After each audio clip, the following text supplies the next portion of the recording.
બિહારના બોધગયાથી લગ્નમાં ભારે ઝઘડાના દ્રશ્યો સામે આવ્યા છે। લગ્ન દોરાન જમવાનો ટાઈમ થાય છે અને જમણવાર દરમિયાન જ રસગુલ્લા લેવા માટેની પડાપડી થાય છે અને તે જ દરમિયાન જ રસગુલ્લા માટે ભારે મારામારી થાય છે। સમગ્ર ઘટનાના દ્રશ્યો સામે આવ્યા છે કે કઈ રીતે એક લગ્ન સમારોહમાં રસગુલ્લા માટે જે છે તે જમવા આવેલા જે આ લોકો છે તે લોકો વચ્ચે મારામારીના દ્રશ્યો થાય છે અને મારામારીના દ્રશ્યો એટલા ઉગ્ર બની જાય છે કે ખુરશીઓ પણ આ લોકો ઉછાળી અને એકબીજાને છૂટી મારતા નજરે પડી રહ્યા છે।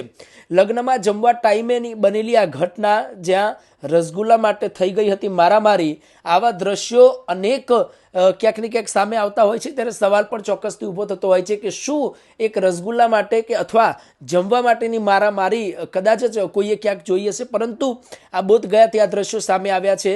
બિહારના બોધગયા ખાતે જ્યાં એક લગ્ન સમારોહમાં રસગુલ્લાની લાઈન માટે આજે છે રસગુલ્લા માટે મારામારીના દ્રશ્યો સર્જાયા હતા।